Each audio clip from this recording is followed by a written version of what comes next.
Hello दोस्तों, स्वागत है बॉक्सर एजुकेशन यूट्यूब चैनल में। आज इस क्लास में रेलवे के महत्वपूर्ण प्रश्नों का अध्ययन करने वाले हैं। दोस्तों, आज हम रेलवे में पूछे गए महत्वपूर्ण प्रश्नों का एमसीक्यू करने वाले हैं। मेरे चैनल को लाइक, सब्सक्राइब और शेयर अवश्य करें। चलिए शुरू करते हैं प्रथम सवाल से। परम शून्य दाब की प्राप्ति डैश से होती है। तो परम शून्य दाब की प्राप्ति किससे होती है दोस्तों? तो यह -273 केल्विन के तापमान पर होती है। Option C. दोस्तों, अगर आपको इस वीडियो का पीडीएफ लेने के लिए मेरे टेलीग्राम चैनल को ज्वाइन कीजिए। अपरिवर्तित प्रवाह प्रक्रिया में डैश होता है, तो इसमें क्या होता है दोस्तों? प्रवेशिका का निकास में द्रव्यमान प्रवाह समान होता है। Option C. अगला प्रश्न, दाब और आयतन का गुणनफल तथा आंतरिक ऊर्जा के योगफल को क्या कहते हैं? तो आंतरिक ऊर्जा के योगफल को किया गया कार्य कहते हैं। Option A. अगला प्रश्न, दाब शून्य निरपेक्ष के मान पर पहुंचता है तो जब तंत्र की आणविक गति शून्य हो जाती है। Option D. अगला प्रश्न, निर्वात को माना जाता है, तो निर्वात को किसे मानते हैं दोस्तों? अचुंबकीय सामग्री को निर्वात को माना जाता है। अगला प्रश्न, पानी का घनत्व कितना है? तो पानी का घनत्व 10 के पावर 3 किलोग्राम प्रति मीटर क्यूब है। अगला प्रश्न, उत्प्लावन का केंद्र हमेशा डैश होता है। तो उत्प्लावन का केंद्र विस्थापित द्रव के आयतन के केंद्र के संपाती होता है। Option B. अगला प्रश्न, पलवन के सिद्धांत के अनुसार ठोस पदार्थ के भार की तुलना में तरल के भार का विस्थापन होता है। तो यह क्या है? तरल के भार के विस्थापन सामान्य होता है। Option C. निम्नलिखित में से कौन सा नियम कहता है कि विराम पर तरल में किसी बिंदु पर दाब में सभी दिशाओं में समान तीव्रता रखती है? तो कौन कहता है? यह पास्कल का नियम कहता है। अगला प्रश्न, एक साइकिल की वास्तविक क्षमता आदर्श स्थितियों में उस साइकिल की वायु मानक क्षमता से हमेशा डैश होती है। तो मानक क्षमता से हमेशा कम होती है। Option A. अगला प्रश्न, एक साइकिल पंप निम्नलिखित नियम पर कार्य करता है। तो साइकिल पंप जब आयतन घटता है तब दाब बढ़ता है, इसी नियम पर कार्य करता है। Option A. अगला प्रश्न, बैरोमीटर का उपयोग मापने के लिए किया जाता है। तो बैरोमीटर को मापने के लिए वायुमंडलीय दबाव का उपयोग किया जाता है। अगला प्रश्न, एक सील लगी नली में रखे जल के वाष्प दाब में कमी निम्नलिखित में से किन बदलाव के कारण आएगी? तो यह पानी के तापमान करने से आएगी। Option C. अगला प्रश्न, यदि कोई जहाज मीठे पानी से समुद्र में जाए तो यह दोस्तों पूरी तरह से डूब जाएगा। दोस्तों, यदि कोई जहाज मीठे पानी से समुद्र में जाए तो यह हल्का सा ऊपर उठ जाएगा। ऑप्शन सी।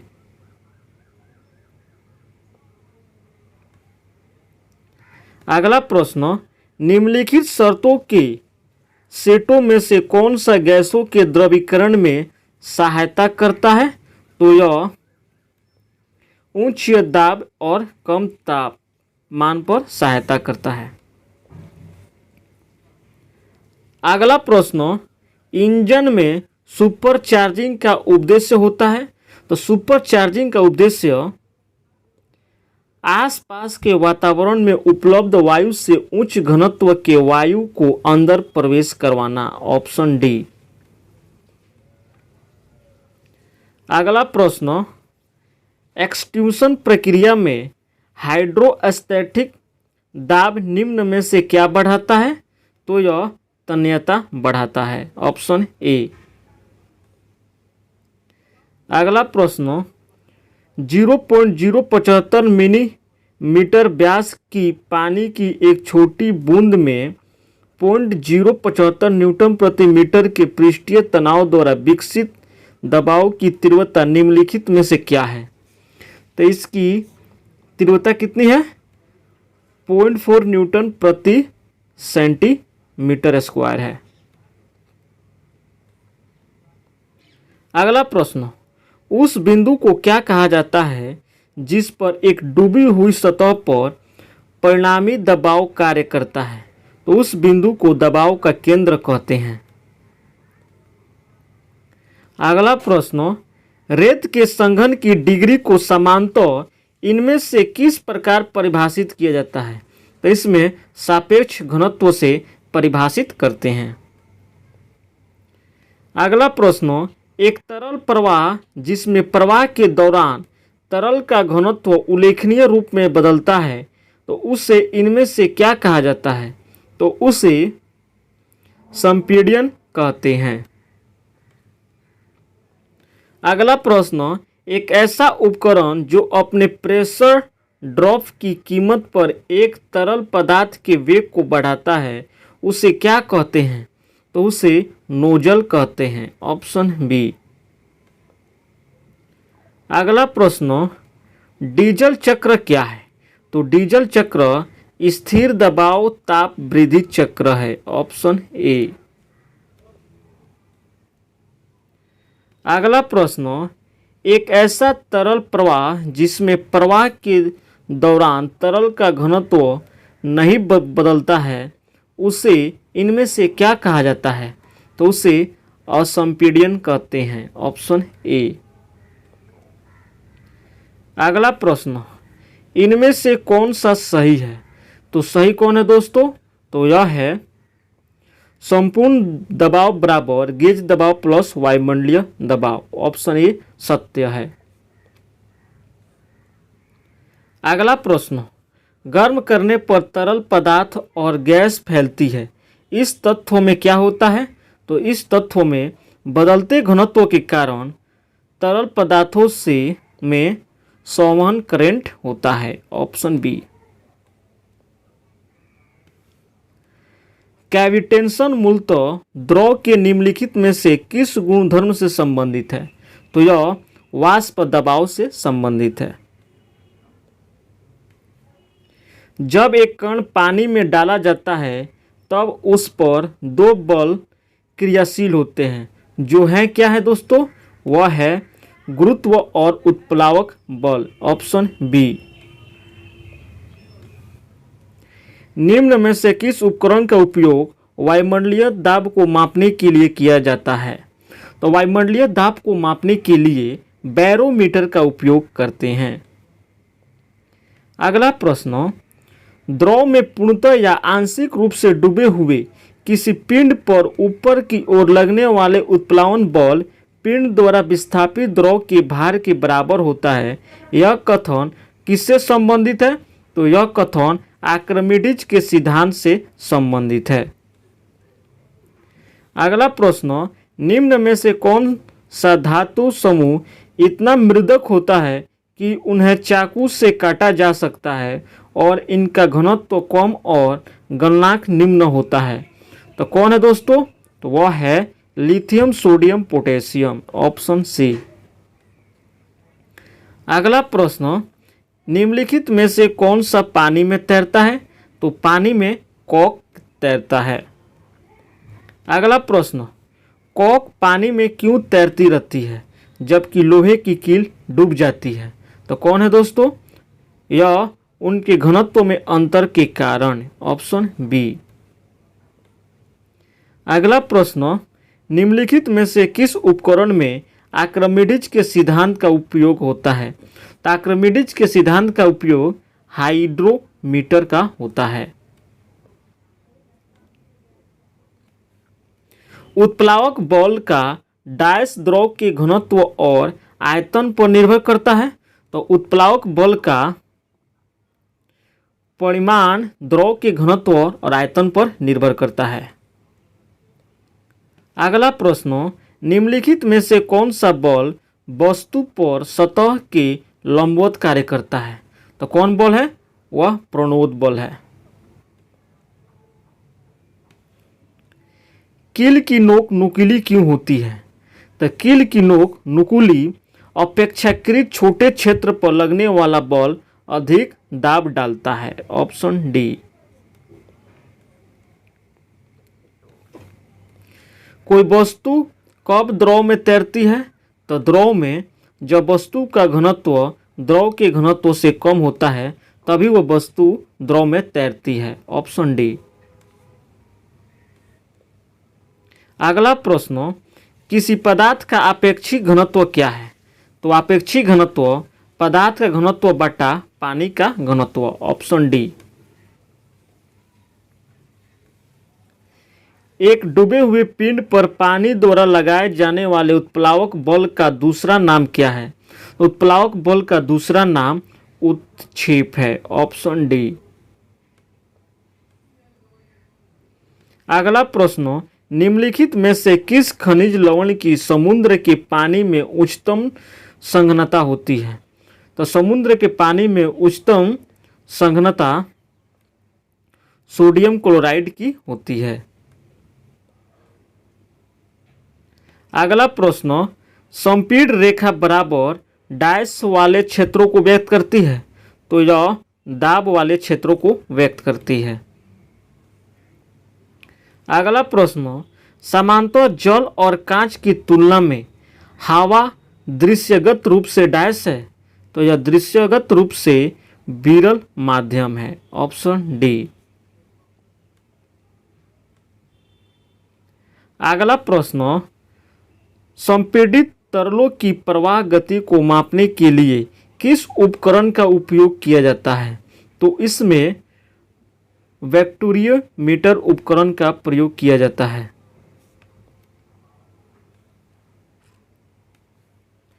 सापेक्ष घनत्व इकाई क्या है? तो सापेक्ष घनत्व इकाई कोई नहीं है। अगला प्रश्न, एटीएम गैस द्वारा प्रयोग में लाए गए डैश को मापने की एक इकाई है। तो यह किसकी इकाई है? तो यह दबाव मापने की इकाई है।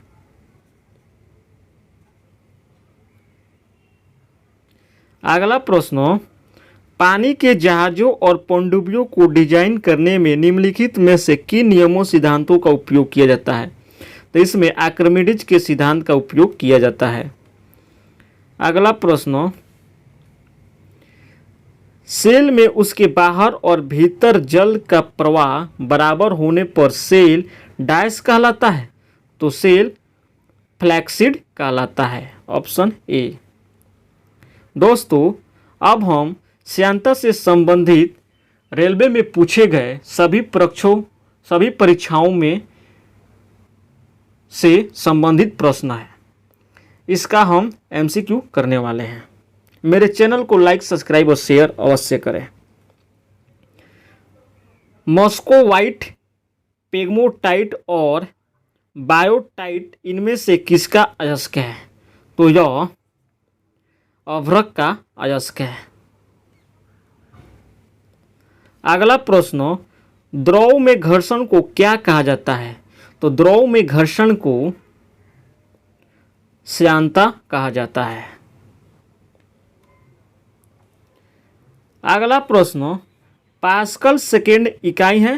तो पास्कल सेकेंड इकाई गतिशील चिपचिपापन की है।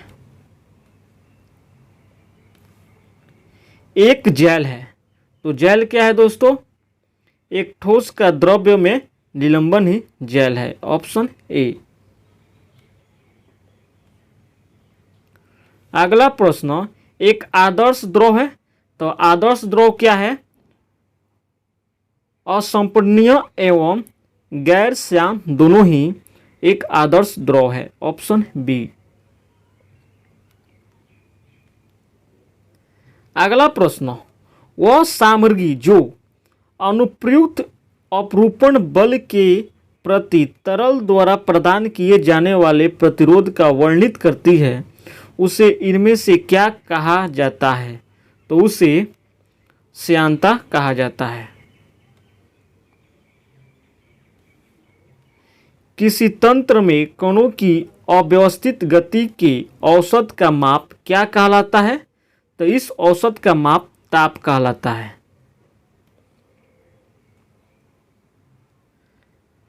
दोस्तों, अब हम तरंग एवं उसके गुण से संबंधित रेलवे में पूछे गए प्रश्नों का एमसीक्यू करेंगे। मेरे चैनल को लाइक, सब्सक्राइब और शेयर अवश्य करें। चलिए शुरू करते हैं प्रथम प्रश्न से।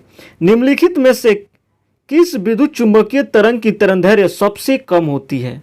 तो सबसे कम तरंगदैर्घ्य गामा किरण की होती है। अगला प्रश्न, इंफ्रारेड किरणें क्या है? तो इंफ्रारेड किरणें विद्युत चुंबकीय तरंग है। अगला प्रश्न, डॉक्टरों द्वारा ठोस वस्तुओं को भेदने हेतु एवं हवाई अड्डों में किस तरंग का उपयोग किया जाता है? तो इसमें एक्सरे तरंग का उपयोग किया जाता है। अगला प्रश्न, लंगर डालकर रोकी हुई नाव लहरों से हिल रही है, जिनके तरंगों का ऊपरी सिरा 100 मीटर अलग है। तरंग के ऊपरी सिरों का वेग 25 मीटर प्रति सेकंड है और नाव हिलने की आवृत्ति क्या हो? तो नाव हिलने की आवृत्ति 0.25 हर्ट्ज है। Option B. किसी अनुदैर्घ्य तरंग में लगातार 2 संपीड़न और 2 लगातार विरलीकरण प्रक्रियाओं के बीच की दूरी को क्या कहा जाता है? तो इस बीच की दूरी को तरंगदैर्घ्य कहते हैं। Option B. अगला प्रश्न, किसी माध्यम में एक कण 2.5 सेकेंड में 40 कंपन पूर्ण करता है, तो तरंग की आवृत्ति क्या होगी? तो तरंग की आवृत्ति 16 हर्ट्ज होगी।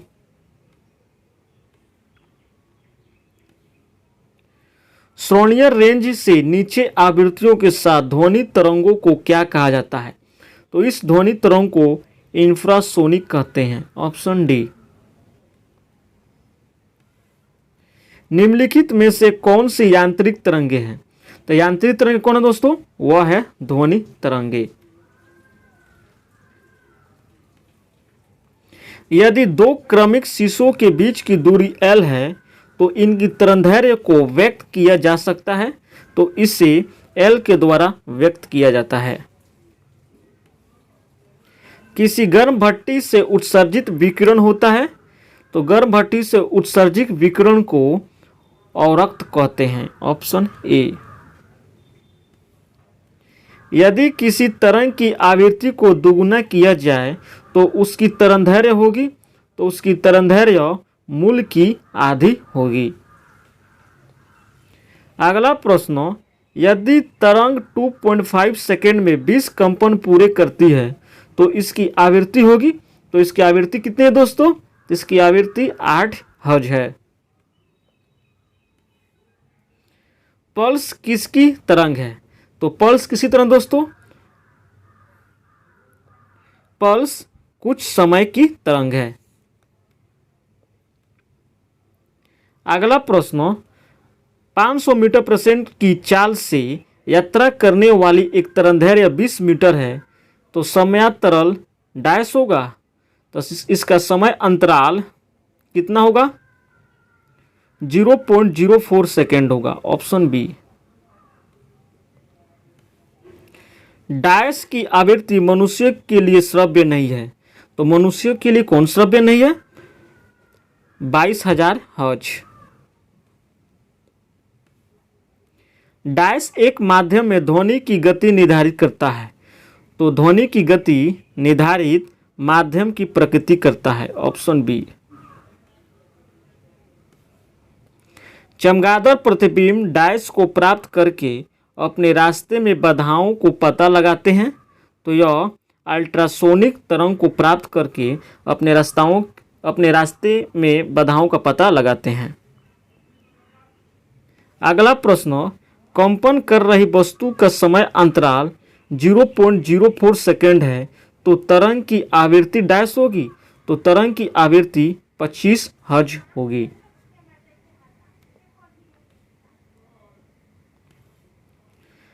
तरंग लंबाई आमतौर पर ग्रीक लेटर है, इसे डैश में दर्शाया जाता है, तो इसे लैम्डा में दर्शाते हैं। मनुष्यों के लिए ध्वनि की श्रव्य सीमा कितनी है? तो मनुष्य के लिए ध्वनि की श्रव्य सीमा 20 हर्ट्ज से 20,000 हर्ट्ज है। डैश इकोलोकेशन का एक प्रकार है। वो इकोलोकेशन का प्रकार क्या है? सोनार है। एक मात्रा है जो एक तरंग की प्रकृति का वर्णन नहीं करती है। तो तरंग की प्रकृति का वर्णन नहीं करता है, यह ऊंचाई नहीं करता है। अगला प्रश्न, अनुदैर्ध्य तरंगों में कण संचरण की दिशा में डैश कंपन करते हैं। तो यह समानांतर कंपन करते हैं। अगला प्रश्न, खतरे का संकेत देने वाली लाइटों के लिए लाल रंग को क्यों वरीयता दी जाती है? तो लाल रंग की वरीयता क्योंकि लाल रंग के प्रकाश की तरंगदैर्घ्य उच्चतम होती है और यह कोहरे और धुएं में सबसे कम प्रकीर्णन होता है, ऑप्शन सी।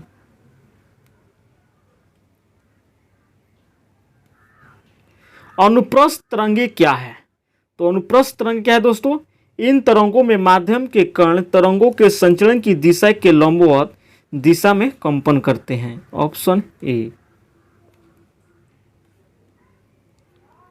अगला प्रश्न, अधोजल वस्तुओं की दूरी, दिशा और चाल को मापने के लिए अल्ट्रासोनिक तरंगों का उपयोग करने वाले उपकरण डैश को कहा जाता है। तो उसे सोनार को कहते हैं। भूकंप की किन तरंगों में अनुप्रस्थ विस्थापित शामिल है? तो कौन शामिल है दोस्तों? यह एस तरंगे शामिल है। अगला प्रश्न, एक तरंग की आवृत्ति 50 हर्ट्ज और चाल 36 मीटर प्रति सेकेंड है, तो इस तरंग की तरंगदैर्घ्य ज्ञात कीजिए। तो इस तरंग की तरंगदैर्घ्य 0.72 मीटर है। अगला प्रश्न, निम्नलिखित में से कौन सा अनुदैर्ध्य तरंगों का उदाहरण है? तो अनुदैर्ध्य तरंगों का उदाहरण कौन है? यह है ध्वनि तरंग।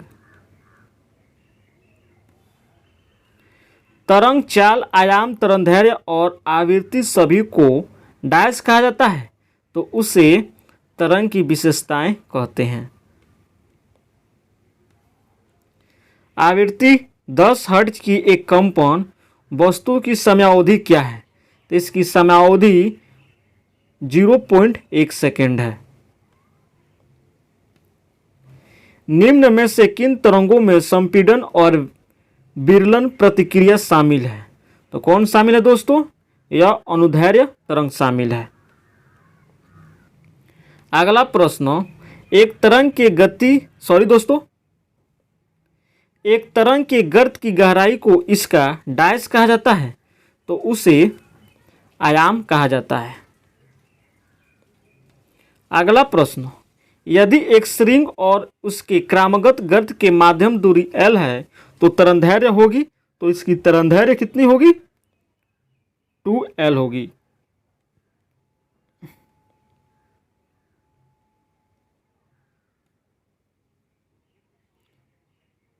अगला प्रश्न, नीचे दिया गया चित्र प्रसव्य तरंगों के कार्य को दर्शाता है। इस तकनीकी को क्या कहते हैं? तो इस तकनीकी को अल्ट्रासोनिग्राफी कहते हैं। Option D.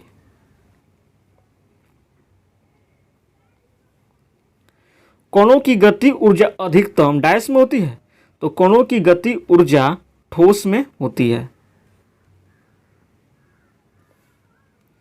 तरंग का आयाम डैश होता है, तो तरंग का आयाम माध्यम के कणों द्वारा मध्य स्थान के किसी भी तरफ तय की गई अधिकतम दूरी होती है। Option B.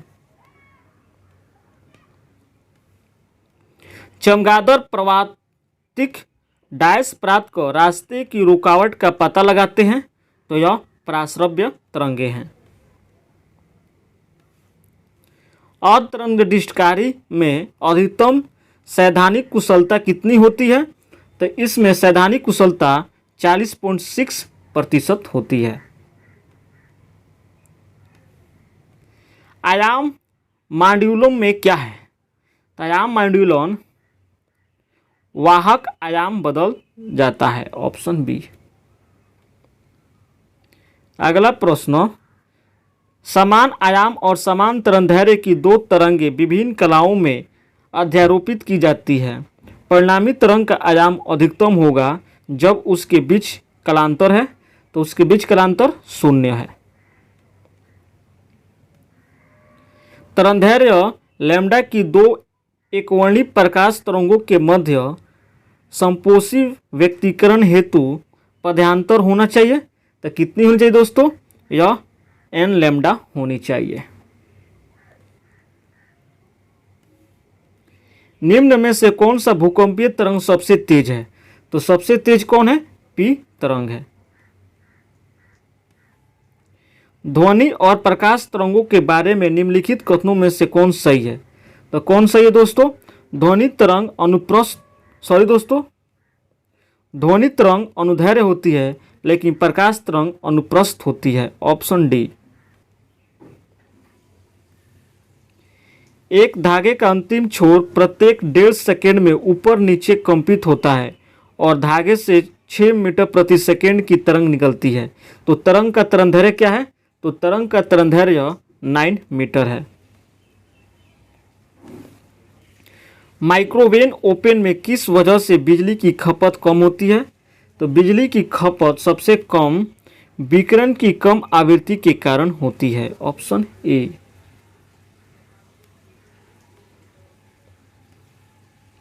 अनुप्रस्थ विरूपण में अनुदैर्घ्य विरूपण का अनुपात इनमें से क्या कहा जाता है, तो इनमें से पॉइसन का अनुपात कहलाता है।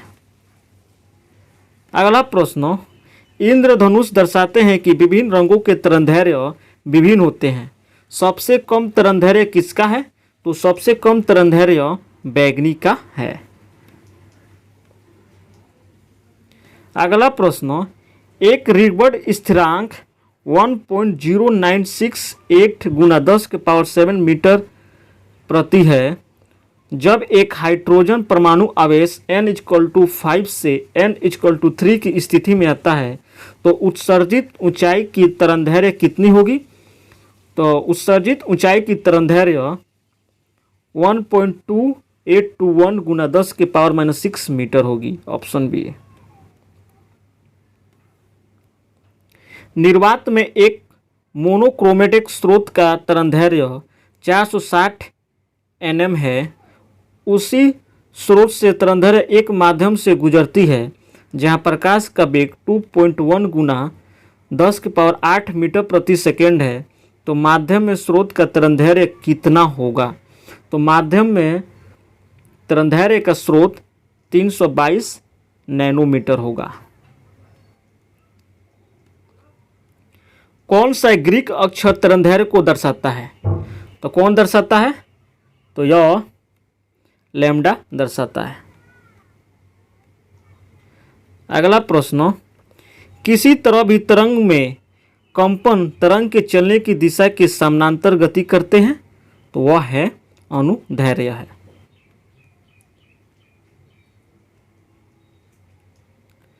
अगला प्रश्न, चूंकि ध्वनि तरंग एक विक्षोभ है जो माध्यम में मौजूद आसपास के कणों की गतिमान करके संचारित होती है, उन्हें किस तरंग श्रेणी में वर्गीकृत किया जाता है, तो उन्हें यांत्रिक तरंग में वर्गीकृत किया जाता है।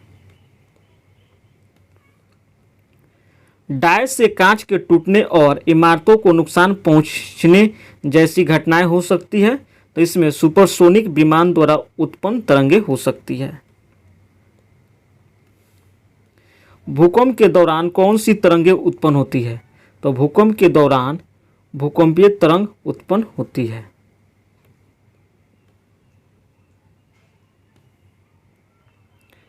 गुर्दे में निर्मित छोटी पथरी को बारीकी कणों में तोड़ने के लिए निम्नलिखित में से किस विधि का उपयोग किया जाता है?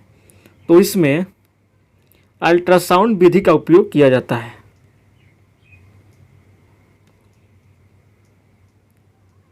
अगला प्रश्न, एक साधारण तांबे के टेलीफोन तार के माध्यम से घरों में वीडियो और आवाज के लिए उच्च संचरण गति प्रदान करने वाली तकनीकी ADSL का पूर्ण रूप क्या है? तो इसका पूर्ण रूप एसिमेट्रिक डिजिटल सब्सक्राइबर लाइन है, ऑप्शन डी। धन्यवाद दोस्तों, मेरे चैनल को लाइक, सब्सक्राइब और शेयर अवश्य करें।